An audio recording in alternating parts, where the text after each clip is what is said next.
Hello friend, welcome back on my YouTube channel. दोस्तों, आज की वीडियो स्टार्ट करने से पहले जो स्टूडेंट इस चैनल पर नए जुड़े हैं वो चैनल को सब्सक्राइब करें और वीडियो के लेटेस्ट अपडेट प्राप्त करने के लिए बेल आइकन को प्रेस करें। तो दोस्तों, स्टार्ट करते हैं आज का वीडियो। और अगर वीडियो पसंद आती है तो उसे लाइक, कमेंट और शेयर ज़रूर करें।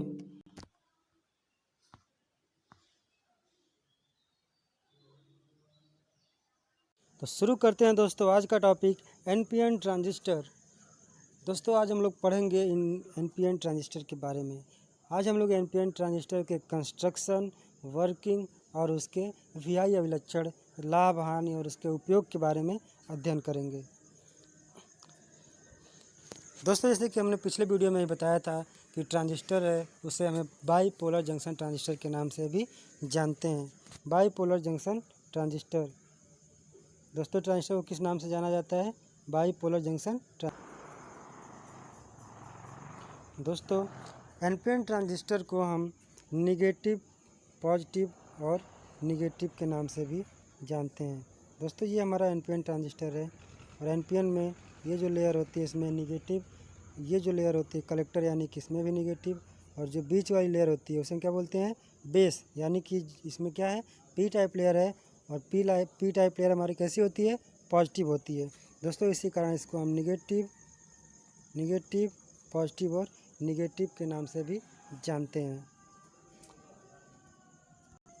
दोस्तों, ट्रांजिस्टर को हम पीएनपी की तुलना में अत्यधिक यूज करते हैं क्योंकि इसमें जो मेजॉरिटी कैरियर होते हैं वो इलेक्ट्रॉन की होती है, और जहाँ पे इलेक्ट्रॉन की संख्या अधिक होती है जिसके कारण से हमारी धारा का जो प्रवाह होता है वो जल्दी और अच्छी होने लगती है। दोस्तों, एनपीएन के कारण हमारी जो एफिशिएंसी होती है वो पीएनपी की तुलना में अच्छी होती है। दोस्तों, हमने पिछले वीडियो में बताया था कि हमारे पास जो अध्ययन करते हैं हम ट्रांजिस्टर की, वो 3 प्रकार से करते हैं। एक होता है कॉमन बेस, कॉमन एमिटर और एक कॉमन कलेक्टर। दोस्तों, यहाँ पे हम बात करते हैं एनपीएन ट्रांजिस्टर की।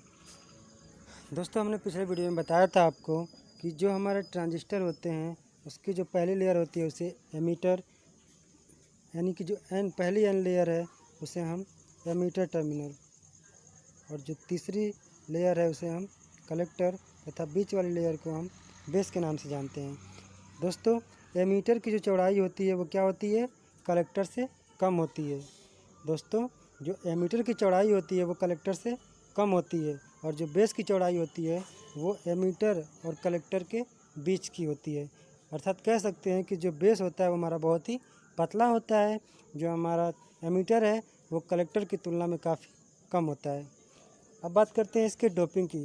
तो दोस्तों, एमीटर में जो डोपिंग होती है वो अधिक होती है, और कलेक्टर में डोपिंग जो होती है वो एमीटर की तुलना में कम होती है, और बेस में बहुत ही कम होती है क्योंकि बेस तो वैसे ही पतला है। तो दोस्तों, 2 पॉइंट हमें याद रखने हैं। पहला, चौड़ाई, यानी कि जो एमीटर है उसकी चौड़ाई कम होगी, जो कलेक्टर है उसकी चौड़ाई ज़्यादा होगी, और बेस की चौड़ाई कम होगी, बहुत कम होगी। और डोपिंग की बात करें तो एमीटर में डोपिंग सबसे ज़्यादा होगी, कलेक्टर में डोपिंग एमीटर की तुलना में कम होगी, और बेस पतला होने के कारण इसकी डोपिंग बहुत ही कम होती है। तो दोस्तों, जैसा कि बताया गया कि अगर हम इसको वर्किंग के रूप में उपयोग करें, जब इसे हमें काम लेना है तो हमारे पास 3 रास्ते हैं। या तो हम कॉमन बेस, या तो बेस को कॉमन करें, या तो एमीटर को, या फिर कलेक्टर को। तो दोस्तों, यहाँ पे अगर ध्यान से देखा जाए तो किसको कॉमन किया गया है? बेस को कॉमन किया गया है। तो ये कौन सा कॉन्फ़िगरेशन है? Common base configuration. तो दोस्तों, अगर ध्यान से देखा जाए तो जो हमारा एमीटर है और बेस है ये किस बायस में होने चाहिए? जी दोस्तों, हमेशा याद रहे कि जो हमारा एमीटर है वो फॉरवर्ड बायस में होगा। एमीटर और बेस को हमेशा हम किस में रखेंगे? फॉरवर्ड बायस को। और जो हमारा कलेक्टर है और बेस है वो किस बायस में रहेंगे? वो रिवर्स बायस में रहेंगे। दोस्तों, हमने पिछले वीडियो में पढ़ा था कि अगर ट्रांजिस्टर हमारा फॉरवर्ड और रिवर्स बायस में है तो वो कैसा ऑपरेशन देगा? एम्पलीफायर। तो हमें अगर एम्पलीफायर की तरह बिहेव करना है तो एमीटर को फॉरवर्ड बायस में और कलेक्टर को रिवर्स बायस में करना है। तो चलिए दोस्तों, देखते हैं कि हमारा जो ये जो डायग्राम है वो फॉरवर्ड और रिवर्स बायस में है या नहीं। तो दोस्तों, हम इस वाली लेयर को, जो हमारा जंक्शन JE है, इसको फॉरवर्ड बायस में करने के लिए क्या करते हैं, ये हमारा क्या है एन का मतलब निगेटिव, ये हमारा क्या है प्लस का मतलब पॉजिटिव, माइनस और ये प्लस। तो दोस्तों हमारा फॉरवर्ड बायस कब होता है डायोड में, जब हम पी को बैटरी के पॉजिटिव सिरे से जोड़ते हैं और एन को बैटरी के निगेटिव सिरे से, तो हमारा डायोड क्या होता था, फॉरवर्ड बायस में होता था। तो यहाँ पे भी ध्यान से देखा जाए तो पी और एन मिलकर के एक डायोड का निर्माण करते हैं। तो डायोड को फॉरवर्ड बायस करने के लिए क्या करेंगे हम, जो हमारा बेस है वो हमारा पॉजिटिव है, उसको हम बैटरी के पॉजिटिव से जोड़ देंगे, और जो हमारा एमीटर है उसको हम बैटरी के निगेटिव से जोड़ते हैं। तो ये जो हमारा एमीटर और बेस है वो किस में हो जाएगा, ये हमारे फॉरवर्ड बायस में हो जाएंगे। इसी तरह दोस्तों हमारा जो कलेक्टर है, कलेक्टर को हमें किस में करना है, रिवर्स बायस में करना है। तो दोस्तों कलेक्टर को रिवर्स बायस में करने के लिए हमें क्या करना है, ये हमारे पी और एन है। दोस्तों ये रिवर्स बायस कब होगा, डायोड हमारा रिवर्स बायस कब होता है, जब हम एन रीजन को बैटरी के पॉजिटिव टर्मिनल से और पी को बैटरी के निगेटिव से जोड़ते हैं, तो जो हमारा डायोड होता है वो रिवर्स बायस हो जाता है। सो दोस्तों यहाँ पे कलेक्टर और बेस को रिवर्स बायस करने के लिए हमको कलेक्टर को पॉजिटिव से और बेस को निगेटिव से जोड़ देते हैं। तो दोस्तों इस तरह से अगर हम देखें तो ये हमारा फॉरवर्ड, ये हमारा जो एमीटर है वो हमारा फॉरवर्ड बायस, और जो हमारा कलेक्टर है वो हमारा रिवर्स बायस में है। इस तरह से अगर टोटल क्रिया देखी जाए तो ये फॉरवर्ड और रिवर्स में है, अर्थात यह जो ट्रांजिस्टर है वो किस तरह बिहेव करेगा, एम्पलीफायर की तरह बिहेव करेगा।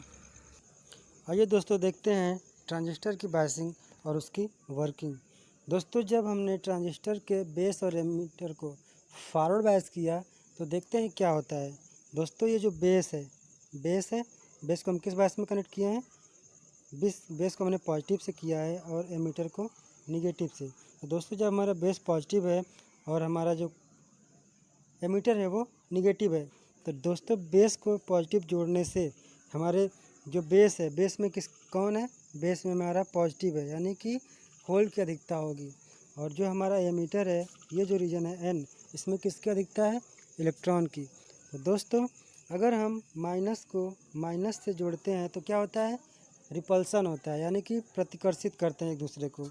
इसी तरह से अगर हम प्लस को प्लस से जोड़ते हैं तो क्या होता है, प्रतिकर्षित होता है, यानी कि एक दूसरे को धक्का देते हैं। जब धक्का देंगे तो क्या होगा, वो चीज़ें बाहर की तरफ जाएंगी। इसी प्रकार से प्लस और माइनस एक दूसरे को क्या करते हैं, अट्रैक्ट करते हैं, यानी कि अपनी तरफ आकर्षित करते हैं। तो दोस्तों ध्यान से देखा जाए तो बेस पे हमारा पॉजिटिव है और कैथोड जो हमारा एमीटर है यहाँ पे निगेटिव है। तो दोस्तों एमीटर निगेटिव और बेस पॉजिटिव होने से जो हमारा बेस है, बेस में कौन है, पॉजिटिव, यानी कि होल है। तो होल हमारे क्या होंगे, पॉजिटिव होने के कारण एमीटर की तरफ मूव करेंगे।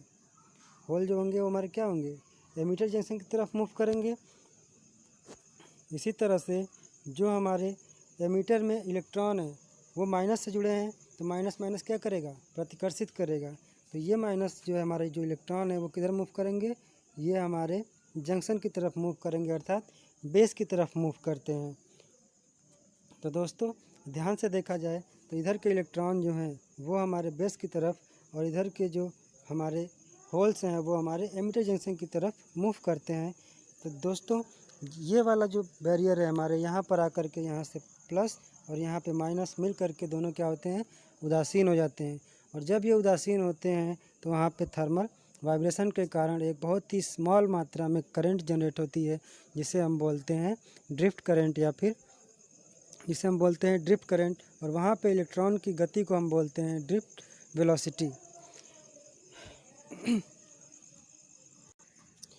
तो दोस्तों इस जो हमारा यहाँ पे जो इलेक्ट्रॉन और होल का आपस में रिकॉम्बिनेशन होने के कारण बहुत ही अत्यधिक बेस में हमारे जो होल्स होते हैं उनकी संख्या कम होती है, और इलेक्ट्रॉन की और एमीटर में इलेक्ट्रॉनों की संख्या अधिक होती है, जिसके कारण से अत्यधिक मात्रा में हमारे इलेक्ट्रॉन जो होते हैं बेस की तरफ मूव करते हैं, जिसमें से हमारे जो होल्स हैं, बेस में जो होल हैं उसकी संख्या कम होती है, और वो उनकी कम संख्या के साथ मिल करके न्यूट्रल हो जाते हैं, यानी कि उदासीन हो जाते हैं, और शेष जो इलेक्ट्रॉन होते हैं वो हमारे पी रीजन में आकर इकट्ठा हो जाते हैं। और इस तरह से अगर देखा जाता है तो हमारा जो एमीटर जंक्शन है वो जंक्शन ब्रेक हो जाता है, और एमीटर और जो हमारी धारा का जो प्रवाह होता है वो स्टार्ट हो जाता है। तो दोस्तों यहाँ पे जो धारा का प्रवाह होगा वो किसके कारण होगा? मेजॉरिटी ऑफ इलेक्ट्रॉन के कारण होता है। तो हमें पता है कि इलेक्ट्रॉन के धारा के विपरीत दिशा में हमारा जो करंट होता है वो प्रवाहित करता है। तो दोस्तों हमारी जो धारा होती है वो इस दिशा में प्रवाहित होना स्टार्ट होती है। दोस्तों अभी हमने कलेक्टर की बायसिंग नहीं की है। तो दोस्तों जब तक हम कलेक्टर की बायसिंग नहीं करते हैं तब तक हमारी कलेक्टर्स के माध्यम से हमारी पूरी की पूरी धारा जो होती है वो आउटपुट पे नहीं मिल पाती है। तो दोस्तों यहाँ पे हम क्या करते हैं, इसको ब्रेक करने के लिए हम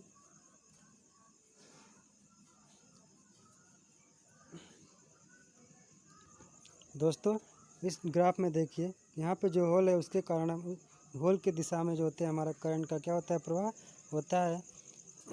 और यहाँ पे इलेक्ट्रॉन का मूवमेंट ये है, इलेक्ट्रॉन का मूवमेंट जो है वो ये है, जिसके कारण से धारा की जो दिशा होगी वो हमारी इधर की तरफ होगी, यानी इसके अपोजिट होगी। दोस्तों अगर हम एक सिंपल वर्ड में कहें, सपोज दैट मान लेते हैं कि जो हमारा एमीटर है उसमें 100% इलेक्ट्रॉन है और बेस में जो होल है वो 2% इलेक्ट्रॉन है। तो दोस्तों अगर इलेक्ट्रॉन जो है हमारे वो एमीटर से बेस की तरफ मूव कर रहे हैं और बेस में जो होल हैं वो एमीटर की तरफ मूव कर रहे हैं, तो दोस्तों यहाँ पे होगा क्या कि जो 2% इलेक्ट्रॉन है होल है वो 2% इलेक्ट्रॉन के साथ मिलकर न्यूट्रल हो जाएंगे और शेष 98% जो हमारे इलेक्ट्रॉन होंगे वो कलेक्टर जंक्शन में एकत्रित हो जाते हैं। और जो आपस में हमारे 2% इलेक्ट्रॉन और होल रिकम्बिनेशन होते हैं, उनके रिकम्बिनेशन होने के कारण वहाँ पे थर्मल वाइब्रेशन जनरेट होता है, जिसके कारण वहाँ पे बहुत ही कम मात्रा में करंट फ्लो होता है। उस करंट को हम बेस करंट और उसमें जो उपस्थित थर्मल वाइब्रेशन के कारण जो करंट पैदा होती है उसे हम लीकेज करंट या फिर ड्रिफ्ट करंट के नाम से भी जानते हैं। दोस्तों जो हमारी ड्रिफ्ट करंट और लीकेज करंट होती है वो हमारी मेन धारा को प्रवाहित करने में हेल्प करती है। दोस्तों यहाँ पे देखा जाए तो जब हमारे होल और इलेक्ट्रॉन का आपस में रिकम्बिनेशन हो जाता है तो हमारी जो धारा का प्रवाह होता है वो हमारी इसके अंदर, यह जो अंदर है, अंदर अंदर जो धारा की प्रवाह होती है वो होती है, क्योंकि यह धारा है का प्रवाह हो रहा है वो स्मॉल लीकेज के कारण हो रहा है। दोस्तों ये हमारी ओरिजिनल धारा नहीं होती है। लीकेज धारा जो होती है वो मेन धारा को प्रवाहित करने में हेल्प करती है। दोस्तों अब हम क्या करेंगे कि जो हमारा कलेक्टर जंक्शन है उसको हम रिवर्स बायस में कनेक्ट करते हैं। तो दोस्तों जब हम कलेक्टर जंक्शन को रिवर्स बायस में करते हैं तो ये जो रीजन है वो हमारा N है और ये जो रीजन है वो हमारा P है। तो जब हम N को बैटरी के पॉजिटिव सिरे से कनेक्ट करते हैं तो पॉजिटिव से जुड़ा होने के कारण जो कलेक्टर में हमारे इलेक्ट्रॉन होंगे वो क्या होंगे, बाहर की तरफ मूव करेंगे। और ये जो हमारा बेस है, बेस में कौन है, बेस में हमारे पॉजिटिव चार्ज हैं। तो हमारे इलेक्ट्रॉन यहाँ पे जो माइनस है वो क्या करेगा, उसके पॉजिटिव को अपनी तरफ आकर्षित करेगा। तो दोस्तों जिससे क्या होता है कि बेस में हमारे पास होल और इलेक्ट्रॉन, जो हमारे एमीटर और बेस होते हैं उसमें हमारे होल और इलेक्ट्रॉन की कमी हो जाती है और उस कमी को पूरा करने के लिए वहाँ पे एक कोवैलेंट बॉन्ड टूटता है, जिससे हमारे होल और इलेक्ट्रॉन की कमी जो होती है वो इन बेस में और एमीटर में वो पूरी होती रहती है। कोवैलेंट बॉन्ड टूटने के कारण एमीटर और बेस में जो होल्स और इलेक्ट्रॉन की कमी है वो पूरी होती रहती है। तो इस प्रकार से दोस्तों जो हमारे एमीटर से बेस में जो हमारे इलेक्ट्रॉन आए थे वो हमारे कलेक्टर में संग्रहित हो जाते हैं, यानी इकट्ठा हो जाते हैं। और इस प्रकार से हम क्या करते हैं, जब हम बैटरी के इसको पॉजिटिव सिरे से जोड़ते हैं तो जो हमारे कलेक्टर में इलेक्ट्रॉन होते हैं वो ज़्यादा मात्रा में बाहर की तरफ निकलने लगते हैं और इस तरह से जो हमारी धारा होती है वो कलेक्टर से एमीटर में प्रवाहित होने लगती है। कलेक्टर से एमीटर में जो धारा होती है वो हमारी प्रवाहित होने लगती है। दोस्तों वायर में जो ये डायरेक्शन दिखाई गई है ये इलेक्ट्रॉन के फ्लो की दिशा है, लेकिन जो धारा का प्रवाह होता है वो हमारा इधर से इधर की तरफ होगा। धारा जो है हमारी कलेक्टर से एमीटर की तरफ प्रवाहित होती है और वायर में जो हमारा इलेक्ट्रॉन का जो फ्लो होता है वो बाहर से अंदर की तरफ होता है। तो दोस्तों अब हम देखते हैं इसके VI कैरेक्टरिस्टिक, इसका अभिलक्षण क्या है। दोस्तों VI अभिलक्षण जानने से पहले एक और जान लेते हैं। जो हमारी एमीटर करंट होती है वो हमारी बेस करंट और कलेक्टर करंट के बराबर होती है। दोस्तों ये जो फार्मूला है ये हमेशा याद रखना कि एमीटर करंट जो होती है वो बेस करंट और कलेक्टर करंट के बराबर होती है। दोस्तों VI इनपुट कैरेक्टरिस्टिक का अध्ययन हम करेंगे। सॉरी, ये NPN ट्रांजिस्टर है, NPN ट्रांजिस्टर। तो दोस्तों हम वोल्टेज और करंट के मध्य में हम एक ग्राफ खींचते हैं। वोल्टेज और करंट के मध्य में हम एक ग्राफ खींचेंगे जब हम एमीटर और बेस को फॉरवर्ड बायस तथा कलेक्टर और बेस को हम रिवर्स बायस में करते हैं। तो जब हम बेस और एमीटर जब हम बेस तथा एमीटर के बीच में हम एक वोल्ट मीटर लगाते हैं तथा हम बेस में एक एमीटर लगाते हैं जिससे हम क्या करें, धारा को माप सकें, और वोल्ट मीटर से क्या करेंगे, हम बेस और एमीटर के बीच में जो वोल्टेज होगा उसको हम मेजर कर सकेंगे। दोस्तों यहाँ पे ध्यान से देखा जाए कि कलेक्टर के किसी एक वोल्टेज को हम फिक्स कर देते हैं। कलेक्टर वोल्टेज के किसी एक मान को हम क्या करेंगे, फिक्स कर देंगे। और फिक्स करने के बाद क्या होता है, हम वोल्टेज के मान को बढ़ाते हैं। जैसे जैसे वोल्टेज के मान को बढ़ाते हैं हम देखते हैं कि ये जो लाइन है ये हमारी पीछे की तरफ शिफ्ट होने लगती है, और इस शिफ्टिंग को हम बोलते हैं अर्ली इफेक्ट। दोस्तों जो ग्राफ हमारी पीछे की तरफ शिफ्ट होती है इस शिफ्टिंग को हम बोलते हैं अर्ली इफेक्ट। दोस्तों जब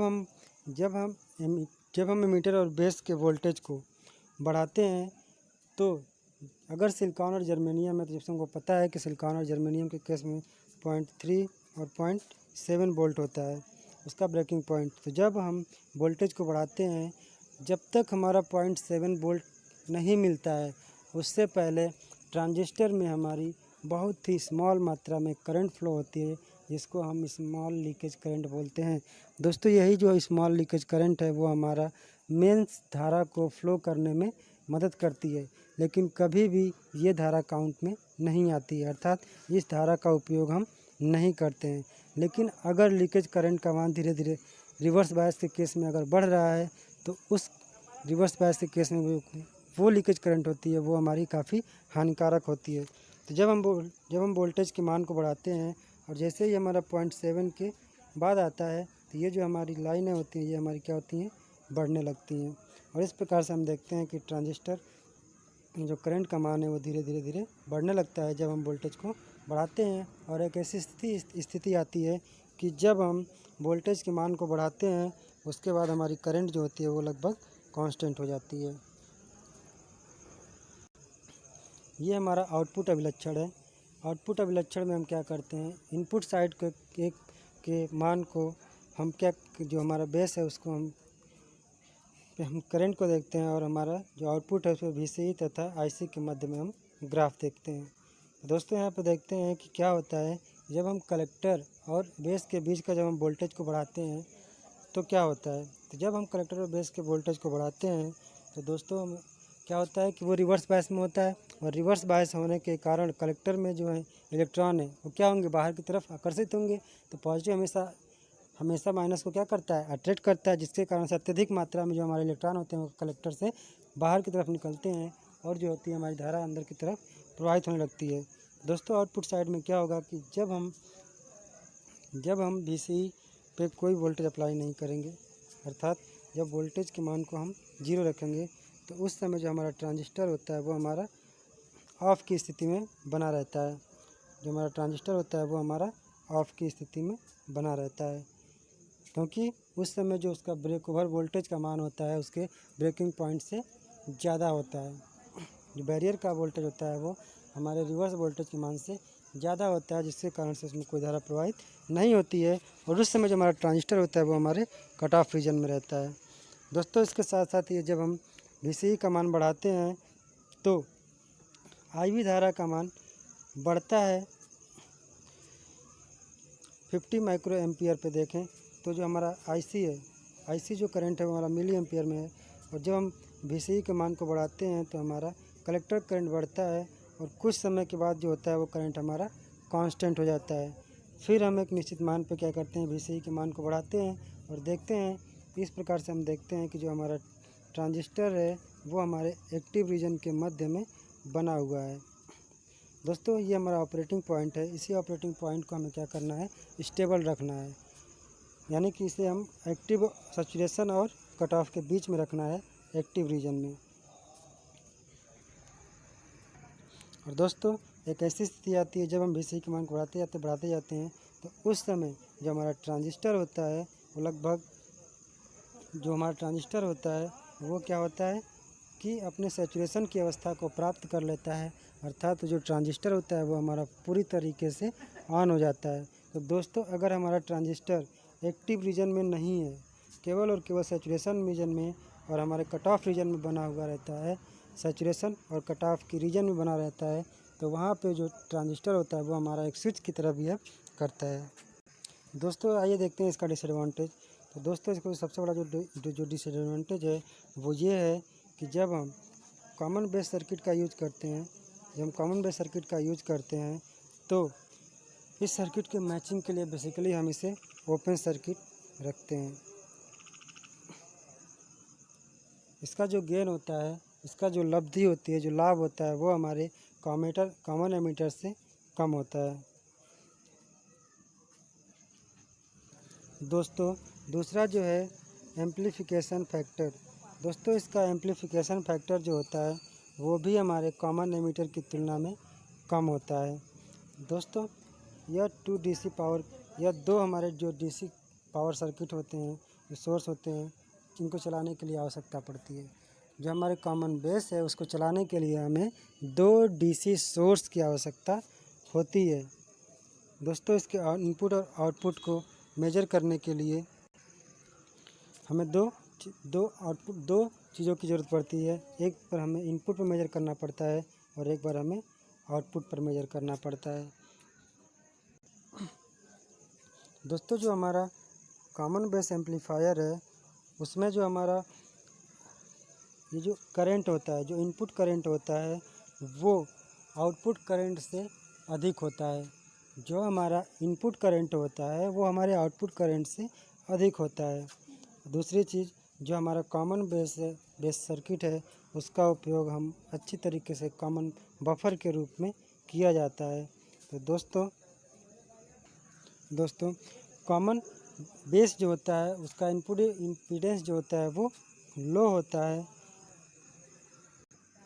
और इसका जो आउटपुट होता है वो अत्यधिक होता है, जिसके कारण से क्या होता है कि जो आउटपुट करंट जो होता है उसके लगभग नियर अबाउट हमारे इनपुट करंट के बराबर में यह देता है। दोस्तों ये हमारे कुछ इसके एप्लीकेशंस है। NPN ट्रांजिस्टर का जो मेन यूज होता है वो स्विचिंग एप्लीकेशन के रूप में किया जाता है। जैसा कि हमने पिछले ही बताया है कि अगर हमारा ट्रांजिस्टर जो है वो सैचुरेशन और कट ऑफ के बीच में बना है तो उसे हम ऑन ऑफ स्विच की बात कार्य कर सकते हैं। दूसरा है एम्पलीफायर के रूप में। दोस्तों बताया गया है कि जो हमारा ट्रांजिस्टर है अगर उसे फॉरवर्ड और रिवर्स की बायसिंग में की गई है तो वो हमारा एम्पलीफायर की तरह वर्क करता है, यानी कि जो हमारा सिग्नल है उसको एम्पलीफाई करने में वो आसानी होती है। दोस्तों जो हमारा ट्रांजिस्टर होता है उसको हम डार्लिंगटन पेयर की तरह यूज कर सकते हैं, क्योंकि डार्लिंगटन पेयर जो होता है उसका उपयोग हम जब स्मॉल IC के फैब्रिकेशन में करते हैं, यानी कि जब एक साथ हम बहुत सारे ट्रांजिस्टर को ऐड करते हैं।